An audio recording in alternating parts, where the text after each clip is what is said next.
The time has come for revolution, for those to unite and make history.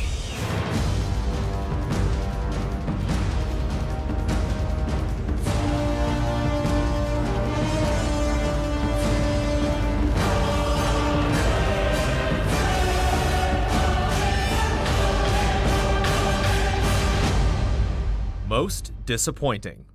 For all the great surprises and splendid moments the year in gaming has to offer, there's always inevitable disappointment. Hype, expectations, and promises are dangerous factors in your overall reception to a particular game. Was the hype raised by promises that weren't delivered?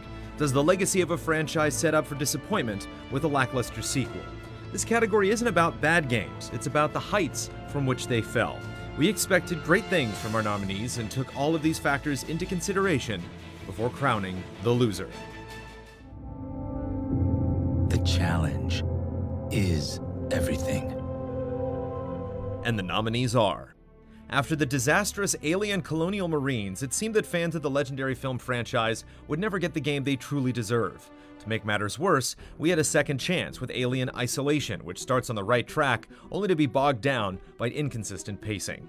While Destiny is the highest scored game on our list, it's impossible to say the end result isn't a massive disappointment. The scope never amounts to what Bungie originally promised, and repetitive endgame quest design makes Destiny a chore instead of the revolutionary experience we all thought it would be. Despite Eidos Montreal's recent revitalization of Deus Ex, Thief returns from retirement for the first time in 10 years to a dreary comeback.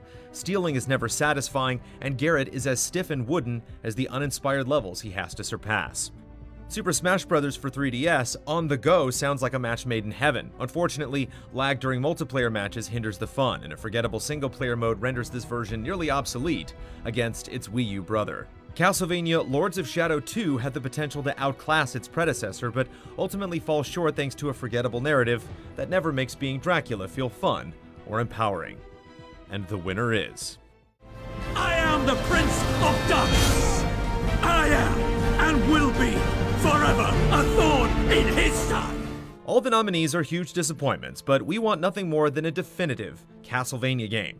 It's been far too long since this legendary franchise lived up to its namesake, and we wonder if it'll ever recapture the glory days of its 2D counterparts. Awful stealth sections and tedious backtracking drag the proceedings to a crawl, and contrary to epic depictions of Dracula in trailers, playing as the big bad barely feels like an upgrade from his former humanity.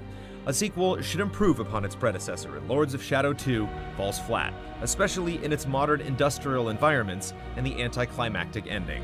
Hopefully the next reboot breathes new life into this undead franchise.